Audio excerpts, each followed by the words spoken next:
Bismillahirrahmanirrahim. Assalamualaikum warahmatullahi wabarakatuh.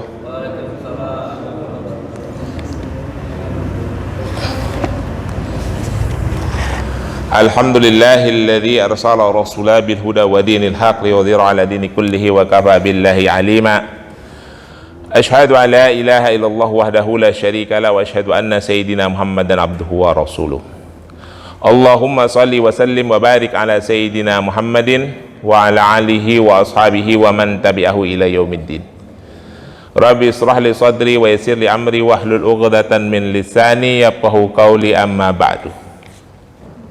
Para jamaah sekalian, puji dan syukur kita panjatkan kehadirat Allah Subhanahu wa taala atas semua limpahan nikmat dan rahmat yang diberikan kepada kita. Salawat dan salam kita berharap selalu tercurah kepada junjungan Nabi besar Muhammad sallallahu alaihi wasallam. Alhamdulillah, pada pagi subuh ini kita diberikan kesehatan dan kelapangan waktu sehingga bisa berkumpul di masjid yang kita cintai ini untuk melaksanakan sholat subuh berjamaah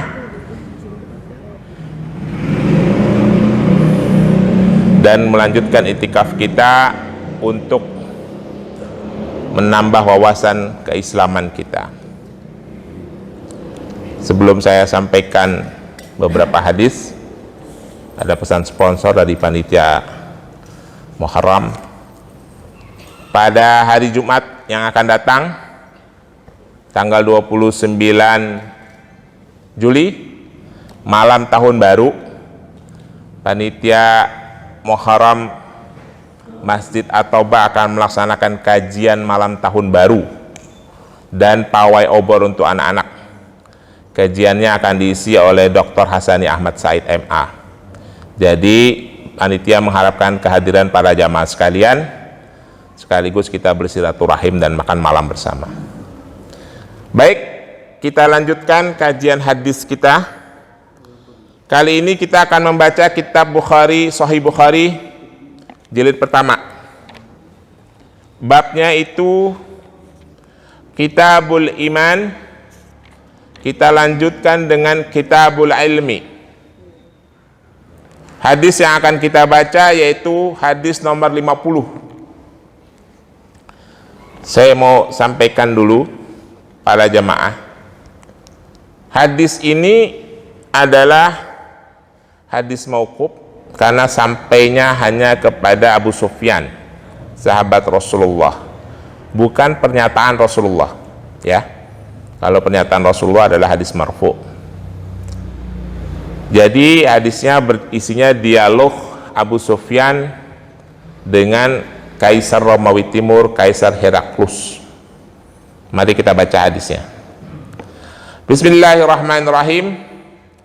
Hadatsana Ibrahim ibnu Hamzah qala hadatsana Ibrahim ibnu Sa'id an Salih an ibnu Shihab an Abdullah ibnu an Ubaidillah ibnu Abdullah an Abdullah ibnu Abbas akhbarahu qala akhbarani Abu Sufyan ana Heraklu qala lahu sa'altaka hal yaziduna am yanqusuna faz'amta annahum yaziduna wa kadzalikal imanu hatta yatimu wa sa'altuka hal yartadu ahaddan sakhta lidinihi bada an yadkhulu fihi faz'amta an awal kadzalikal imanu hinna yakhatu bisyashatuhul qalbi la yaskhutuhu ahadun. Jadi kira-kira artinya begini. Meriwayatkan kepada kami Ibrahim ibnu Hamzah. Dia berkata, meriwayatkan kepada kami Ibrahim ibnu Sa'id dari Salih, dari ibnu Shihab, dari Ubaidillah ibnu Abdullah, bahwasanya ana Abdullah ibnu Abbas akhbaruhu, bahwasanya Abdullah ibnu Abbas mengabarkannya. Qala, dia berkata, Abdullah ibnu Abbas maksudnya, akhbarani Abu Sufyan, mengabarkan kepadaku Abu Sufyan. Qala, dia berkata, Heraklus, sa'aqala lahu sa'altuka. Ketika Heraklus bertanya kepada Abu Sufyan, Heraklus, Kaisar Heraklus ya, yang berkuasa waktu itu di Damaskus di Suriah. Hal yaziduna am yankhusuna, apakah pengikut Muhammad itu bertambah atau berkurang? Begitu. Pada amta, maka aku bertutur gitu, maka aku tuturkan kepadanya, aku sampaikan kepadanya, annahum yaziduna, pengikut Muhammad itu selalu bertambah, tidak berkurang. Wa kadzalikal imanu, dan seperti itulah imannya, hatta yatima, ketika dia menjadi sempurna. Wa sa'altuka, dan aku bertanya lagi kepadamu, hal yartadu ahaddan saqtata lidinihi annahum ba'da ayyadkhula fihi, apakah ada di antara pengikutnya Muhammad yartadu, yang murtad, saqtatan lidinihi, karena kecewa dengan ajaran agamanya, ba'da ayadkhula fihi, setelah mereka masuk menjadi seorang muslim. Faza'amta, maka aku berkata lagi kepada Heraklus, la wa kadzalikal imanu, dan sepertilah begitulah iman, tidak ada yang murtad pengikut Muhammad, gitu kira-kira ya. Dan seperti itulah iman pengikut Muhammad, inna takhallatu basyashatuhul qulub, sehingga iman itu basyashatu, apa namanya, bersemi, tumbuh bersemi di dalam hati, la yaskhutu ahaddan, tidak akan ada yang kecewa dengan ajaran agama. Jadi hadis ini bercerita tentang dialog Abu Sufyan dengan Kaisar Heraklus. Kaisar Heraklus bertanya, pengikutnya Muhammad itu dari hari ke hari bertambah banyak atau berkurang? Kata Abu Sufyan, bertambah banyak. Karena begitulah iman kami. Ketika dia telah bersemi, ketika dia sudah sempurna di dalam hati, maka dia menjadi kuat. Lalu Heraklus bertanya lagi, ada nggak sih pengikutnya Muhammad yang murtad? Mungkin dia bandingin dengan agama dia kali ya. Tidak ada, kata Abu Sufyan. Kenapa? Karena iman itu apabila telah bersemi di dalam hati, dia menjadi kuat dan tidak akan menimbulkan kekecewaan kepada seorang mukmin. Jadi tidak mungkin ada orang mukmin yang murtad. Sekarang banyak apa orang mukmin yang murtad? Kita nggak usah ngomongin orang muslim nih, orang mukmin aja dulu. Banyak tidak orang mukmin yang murtad? Terus kita sering bertanya-tanya nih Pak, terutama yang ada di infotainment. Si fulan itu, si fulanah itu, tadinya dia berhijab, si fulanah itu tadinya dia berhijab, mengikuti ajaran agama dengan baik, apalagi suka ada embel-embelnya. Dia itu tadinya anak kiai loh, tadinya dia itu anak pesantren loh, begitu kan, suka begitu kan, ada embel-embelnya. Sekarang murtad. Kok bisa ya Pak? Sekarang saya bertanya sama bapak-bapak yang ada di masjid ini. Bapak-bapak yang ada di masjid ini mungkin tidak murtad. Jujur aja, mungkin tidak meninggalkan ajaran agama. Ini rumah Allah nih. Ayo jawab. Mungkin tidak. Allah itu sudah berpesan dalam surah Al-Imran ayat 104. Ya ayyuhalladzina amanu taqullaha haqqa tuqatih wa la tamutunna illa wa antum muslimun. Hai orang-orang yang beriman, bertakwalah kamu kepada Allah dengan sebenar-benarnya takwa, dan jangan sampai kalian mati kecuali dalam keadaan berserah diri, dalam keadaan muslim. Itu harus kita pesanin sama anak-anak kita ya Pak. Pesanin sekali lagi. Jangan sampai nasi sudah jadi bubur baru ribut. Ya, kalau saya tuh selalu berpesan, pokoknya kita itu sebagai orang tua tidak bicara miskin, tidak bicara kaya, tidak bicara sukses, tidak bicara tidak sukses, tidak bicara pintar, tidak bicara bodoh. Yang penting cari jodoh seiman. Sampai mati jaga akidah sebaik-baiknya. Itu yang penting. Ya, terutama urusan cari jodoh itu. Karena nanti kalau sudah mulai deket-deket, saling suka, habisnya susah, saling sayang, saling cinta, dipisahin susahnya minta ampun. Awal-awal menikah sama anak kita misalnya mau syahadat, besok-besok anak kita yang ikut di agamanya. Itu sering terjadi. Ya. Karena kembali ke hadis ini. Mungkin tidak seseorang jadi murtad. Kalau menurut pernyataan Abu Sufyan nggak mungkin orang jadi murtad. Lalu kenapa bisa jadi murtad? Abu Sufyan bilang begini, kalau iman itu sudah bersemi di dalam hati, dia akan tumbuh subur, maka tidak akan mungkin orang itu kecewa dengan agamanya. Kan Heraklus nanya nih, Heraklus nanya begini, wasa'atuka hal yartadu ahad dan saktatu lidinihi, ada nggak sih orang yang pengikutnya Muhammad itu yang murtad karena kecewa dengan agamanya? Abu Sufyan tidak bilang, tidak ada yang kecewa tukhatu basyasatuhul qalbu, sampai iman itu bersemi di dalam hatinya. Tidak ada yang kecewa. Jadi tidak mungkin ada yang murtad. Tapi ada yang murtad. Betul? Banyak orang Islam yang murtad. Kenapa umat sampai murtad? Ini jawabannya sederhana, Pak. Ini dalam bab hadis ini nih, habis kitab iman, langsung kitab ilmu.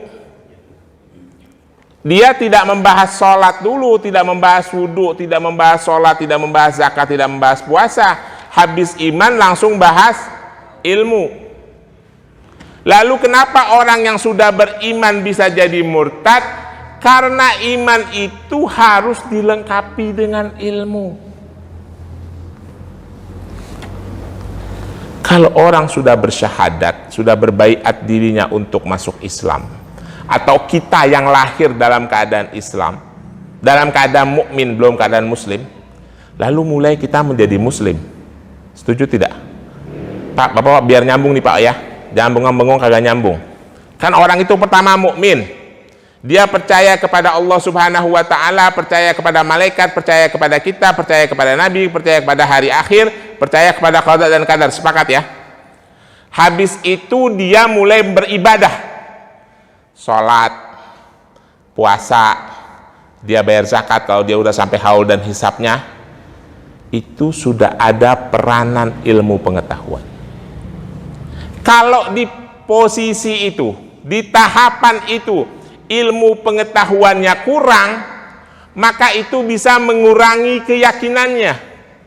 Ketika keyakinannya berkurang, dapat godaan dari luar, maka boleh jadi dia akan murtad.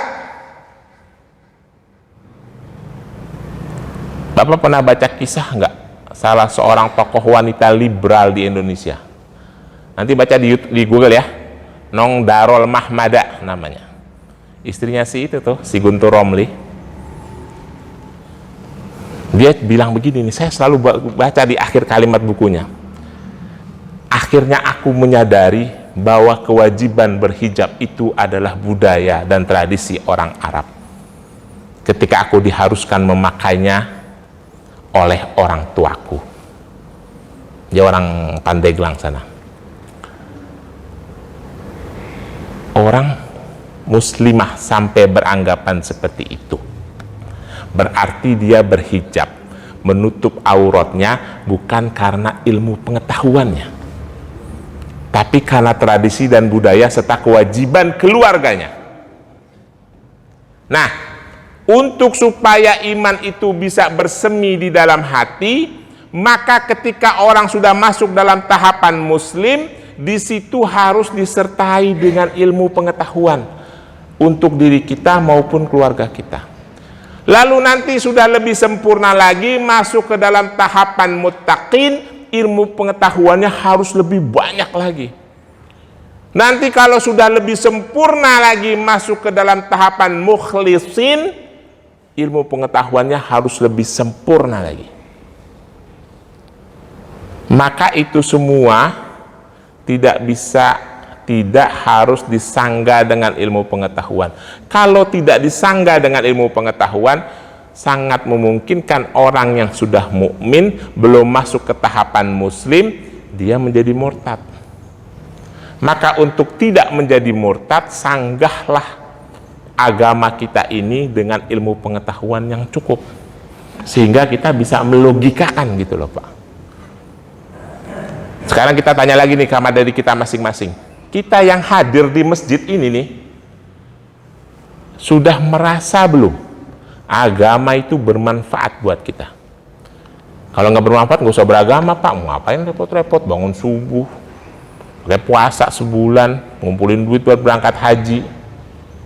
Kalau nggak bermanfaat nggak usah beragama, repot-repot amat. Betul nggak Pak? Bermanfaat tidak sama buat kita? Seharusnya bermanfaat. Seharusnya dengan ilmu pengetahuan, dengan hati, dengan ketenangan batin, dengan logika kita bisa membuktikan bahwa agama ini bermanfaat buat diri kita, bermanfaat buat keluarga kita, dan bermanfaat buat lingkungan kita. Seharusnya. Tapi kalau itu nggak ada manfaatnya, nggak usah beragama, repot-repot amat. Betul nggak Pak? Jangan sekedar melaksanakan kewajiban rutin, gitu loh maksudnya. Jelas ya? Itu makna hadis itu. Jadi seharusnya iman seorang mukmin itu tidak menyebabkan dirinya menjadi murtad. Kalau sampai dia murtad, itu ada keanehan. Berarti imannya tidak disangga dengan ilmu pengetahuan yang cukup.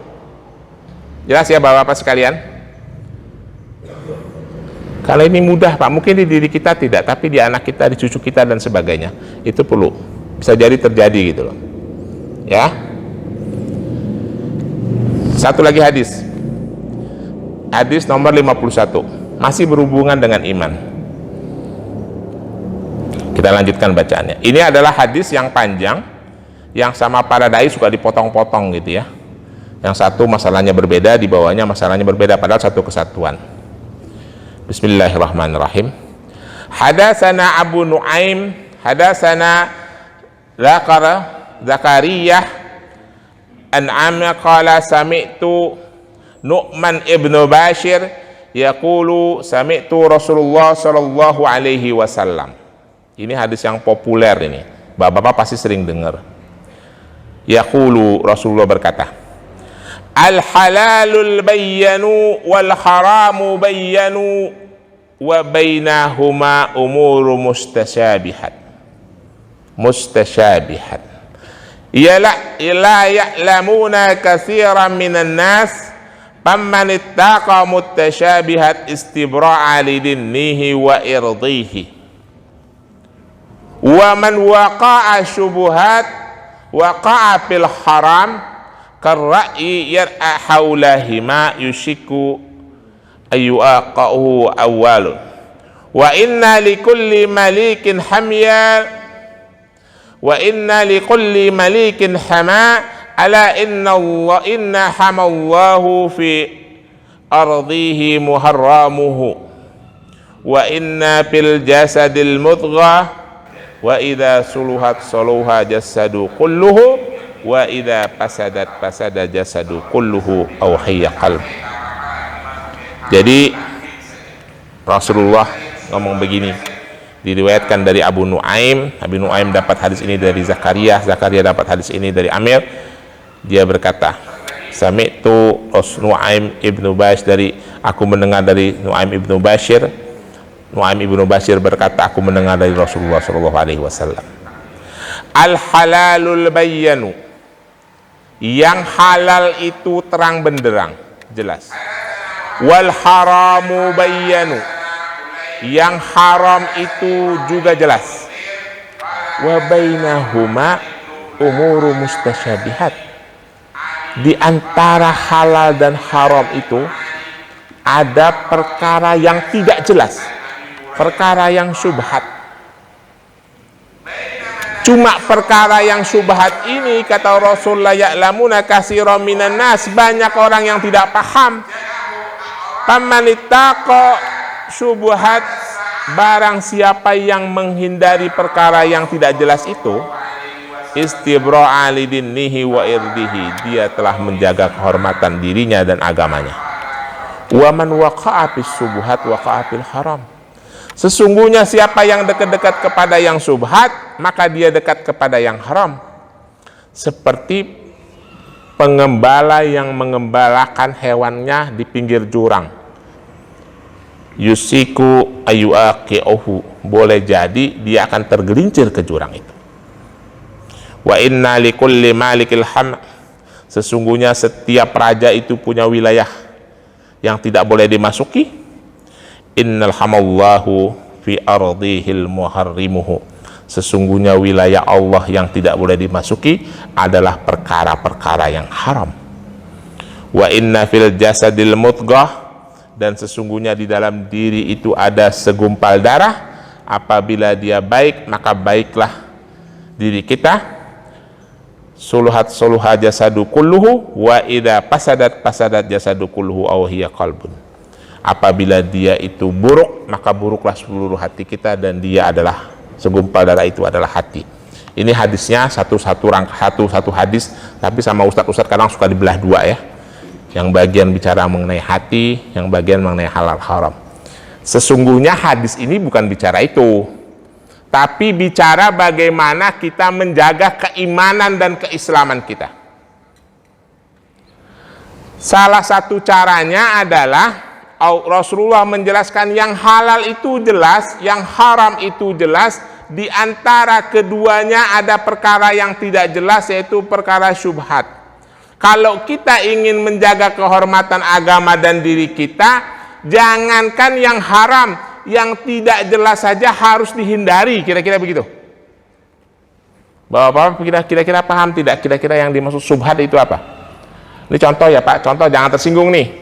Habis ini tersinggung lagi. Contohnya arisan. Suka ikut arisan Pak? Arisan itu perkara syubhat Pak. Kalau bisa hindari. Kita kumpul-kumpul, si Anu, si A, si B, si C, si D taruh duit, kucuk.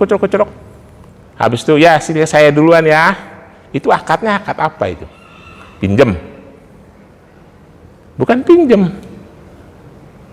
Sewa, bukan sewa. Akad apa itu? Kita pakai uang orang tanpa akad, haram itu jadinya. Saya pakai uang Pak Lazar, ini uang Pak Lazar di Mas Fajar, Mas Hendri, kumpul-kumpul Aryo. Jadi saya dulu dapat ya, saya makan uangnya, nggak ada akad. Itu perkara yang syubhat itu, contohnya, ya, jangan dikerjain. Nah, hadis ini berbicara bagaimana kita menjaga agama kita. Salah satunya adalah yang haram itu pasti wajib tinggalin, udah nggak usah dikerjain lagi. Tapi kalau bisa perkara yang syubhat, supaya kita tidak tergelincir kepada perkara yang haram, juga tinggalin, kira-kira begitu. Itulah bagaimana cara memelihara iman. Nah ini butuh ilmu. Maka dari itu iman dan ilmu itu selalu beriringan, supaya kita tahu perkara yang syubhat. Saya berkali-kali bicara nih ya, kita jangankan perkara yang syubhat, perkara yang nyerempet-nyerempet haram aja masih kita kerjain, betul nggak Pak? Ya, nah mulai pelan-pelan kita tinggalin lah. Jangan kita nyerempet-nyerempet ngerjain yang haram. Nanti kalau kita udah firm, udah oke, keimanan kita sudah mantap, yang haram itu sudah insya Allah bersih dari kehidupan kita, mulai kita tinggalin yang syubhat, supaya kehormatan agama dan diri kita mulia di mata Allah. Itu ya. Dalam hadis berikutnya Rasulullah menyampaikan, sesungguhnya di dalam diri itu ada mudghah, wa idza suluhat jasadi kulluhu. Nah, apabila dia fasadat jasadi kulluhu, di dalam hati kalian itu ada segumpal darah, apabila dia baik maka baik semuanya, seluruh tubuh kalian. Bila dia buruk maka buruk seluruh diri kalian. Dia adalah qalbu. Saya bicara qalbu itu bukan bicara fisiknya hati yang bulat itu Pak. yang kalau hati sapi itu suka jadi jerawan itu bukan itu. Hati itu apa ya? Bukan keyakinan juga. Perasaan. Kalau perasaan kita baik, kalau dia baik, kita semai dengan iman kepada Allah, maka perilaku tubuh kita pun akan menjadi baik. Maka untuk menjaga keimanan dan keislaman kita, jagalah hati kita, kira-kira begitu. Maka penuhilah hati kita dengan iman, sertai dia dengan ilmu pengetahuan supaya iman itu bisa terjaga. Setelah masuk sampai pada tahapan iman, lalu dia bergerak menjadi tahapan Islam, lalu bergerak lagi menjadi tahapan takwa. Insya Allah tidak berhenti di situ, bergerak lagi menjadi pada tahapan ikhlas. Tapi ikhlas itu ilmu yang tinggi lah ya, minimal kita tahu. Insya Allah kita sampai, kalau tidak sampai nggak apa-apa lah, minimal sampai tahapan mutakin saja. Mutakin saja itu sudah luar biasa itu, karena tahapan itu sudah dijamin oleh Allah masuk ke dalam surga. Satu lagi, masih ada waktu ya, dikit lagi ya. Oh ya, sekarang kita baca satu hadis tentang ilmu. Bismillahirrahmanirrahim. Hadatsana Muhammad ibnu Sinan qala hadatsana Fulayh wa hadatsani Ibrahim ibnu Munzir qala hadatsana Muhammad ibnu Fulah qala hadatsani Abi qala hadatsani Hilal ibnu Ali an Ata ibnu Yasar an Abi Hurairah qala bainama Nabi sallallahu alaihi wasallam fil majlis yuhaddisu qauma ja'ahu a'rabi faqala mata as-sa'ah famada Rasulullah sallallahu alaihi wasallam yuhaddisu faqala ba'dal qaumi sam'a ma qala faqariha maqala wa qala ba'duhum bal la yasma'u hatta idza qada hadithuhu qala aina arahu sa'ilu anis sa'ah qala ha ana ya Rasulullah qala fa idza da'iyat amanatu fantadhir sa'ah qala kaifa ida'atuha qala idza wisdal amru ila ghairi ahliha fantadhir sa'ah. Jadi begini, satu hari Rasulullah sedang ada di dalam majlis, fil majlis yuhaddisu kauman. Rasulullah sedang bercerita tentang satu kaum. Ja'ahu a'rabi, datang kepadanya seorang Arab Badui. Faqala, lalu orang itu bertanya, mata sa'ah, kapan sih hari kiamat itu? Rasulullah sallallahu alaihi wasallam yuhaddisu, Rasulullah sallallahu alaihi wasallam melanjutkan ceritanya. Faqala ba'dul qaum sam'a maqala faqariha. Sebagian orang menganggap Rasulullah mendengar pernyataan itu tapi mengacuhkan. Sebagian lagi menganggap la yasma'u. Sebagian lagi menganggap Rasulullah nggak mendengar. Maksudnya dalam majelis itu ada Rasulullah lagi cerita, ada yang bertanya, ya Rasulullah, kapan sih hari kiamat? Rasulullah terus bercerita. Sebagian jamaah mengatakan kayaknya Rasulullah ngedengar tapi kagak mau ngejawab gitu. Ada lagi yang mendengar, ada lagi yang berpikir, Rasulullah kagak dengar nih tanya pertanyaan orang ini. Gitu, kira-kira gitu ya. Fa idza da'iyat, setelah Rasulullah selesai bercerita, wa idza qada hadisahu, setelah Rasulullah selesai bercerita, qala, baru dia bertanya, aina arahu sa'ilu anis sa'ah. Mana tadi tuh yang nanya tentang hari kiamat, kira-kira gitu ya. Mana tadi yang tanya hari kiamat? Saya ya Rasulullah, laki-laki itu nyaut. Ana ya Rasulullah. Qala, lalu Rasulullah berkata, fa idza du'iyatil amanah fantazir sa'ah. Kamu bertanya kapan hari kiamat datang? Hari kiamat itu datang apabila amanah sudah tidak dijalankan dengan benar. Jadi Rasulullah bilang, ada laki-laki bertanya tentang hari kiamat, kapan hari kiamat itu datang ya Rasulullah? Mata sa'ah. Rasulullah menjawab, hari kiamat itu datang apabila amanah tidak dijalankan dengan benar. Amanah kekuasaan tidak dijalankan dengan benar, maka tunggulah waktunya, hari kiamat akan datang. Jadi kita tunggu aja. Kalau pemimpin-pemimpin kita sudah tidak menjalankan amanah rakyat dengan benar, itu tanda-tanda hari kiamat itu, ya. Lalu laki-laki itu bertanya lagi, kaifa idha'atuha, kapan amanah itu tidak dijalankan dengan benar?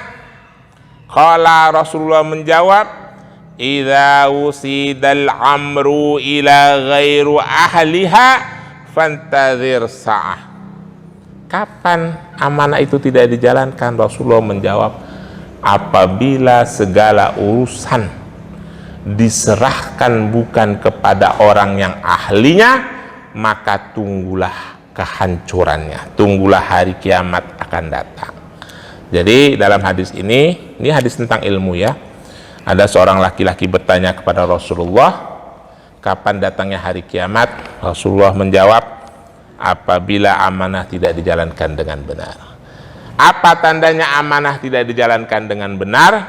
Kalau kalian memilih pemimpin yang tidak ahli.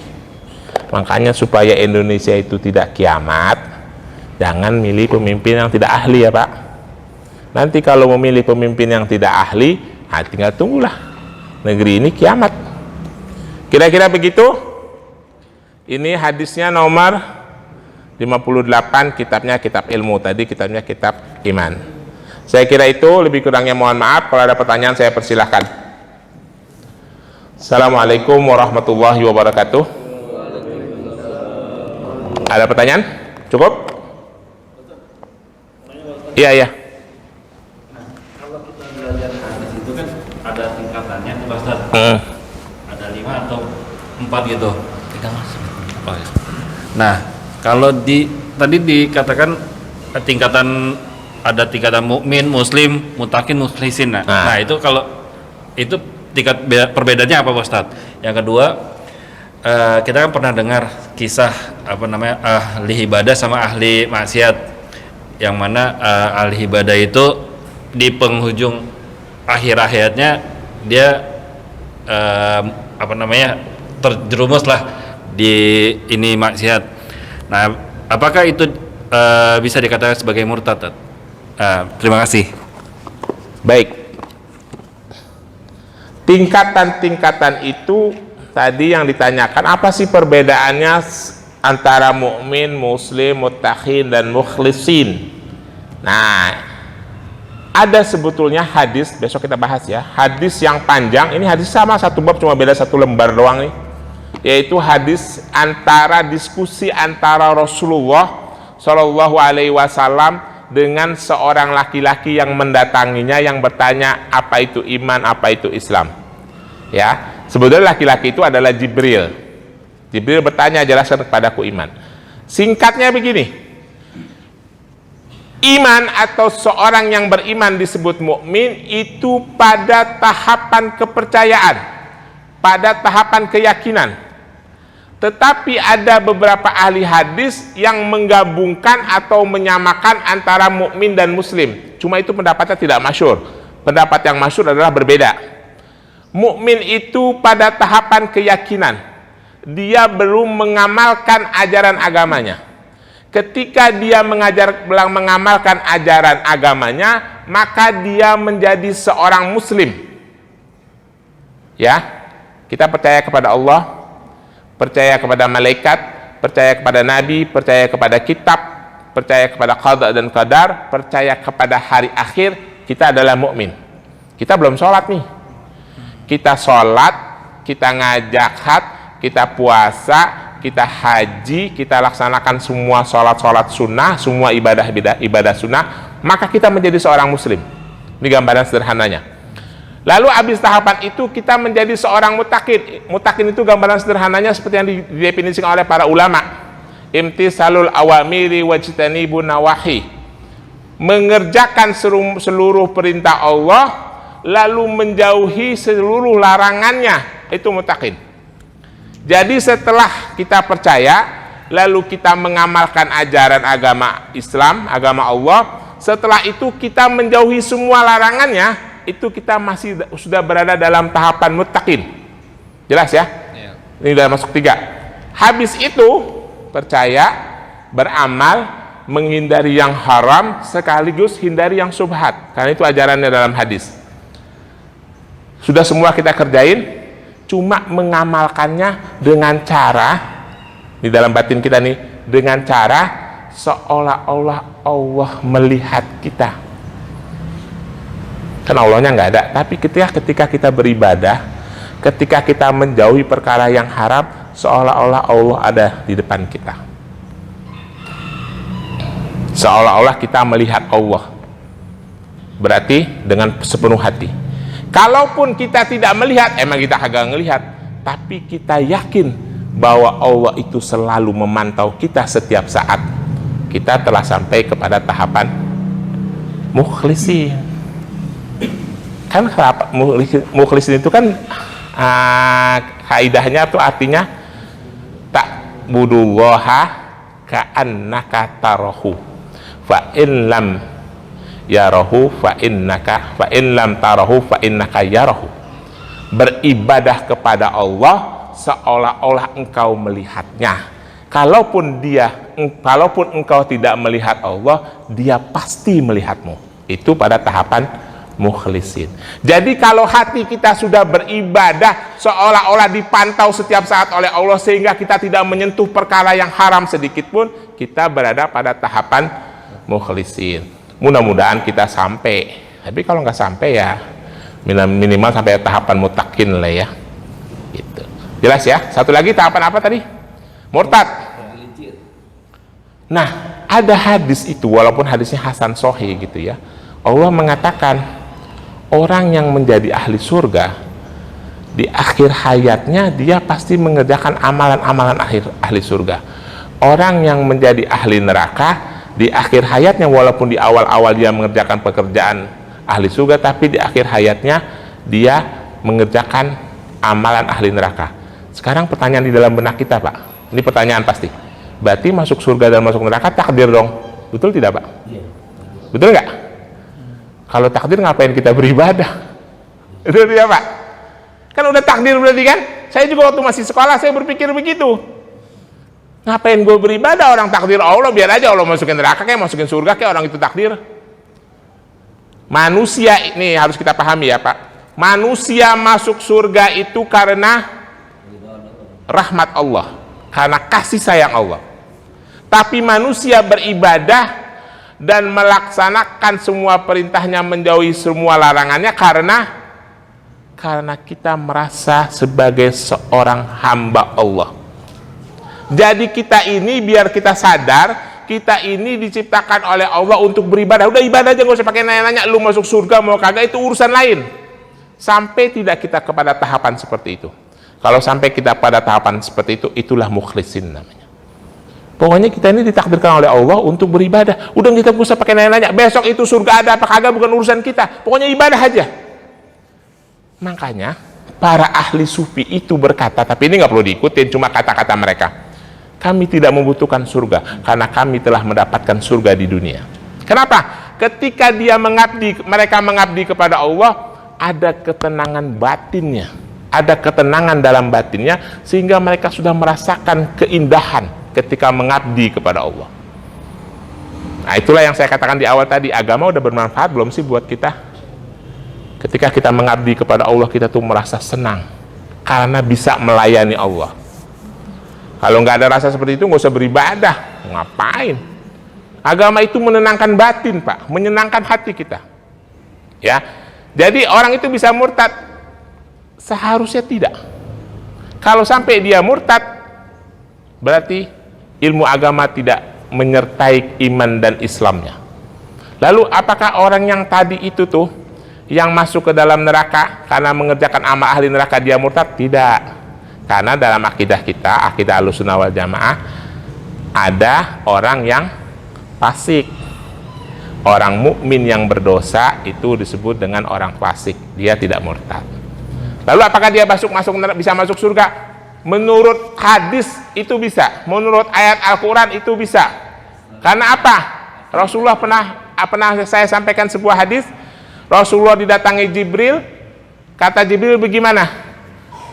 Barang siapa dari umatmu yang bersaksi tiada Tuhan selain Allah dan engkau adalah Rasulnya, dia akan masuk surga. Rasulullah membantah kalau dia menjadi penzina dan pencuri, walaupun dia menjadi penzina dan pencuri, dia tetap akan masuk surga.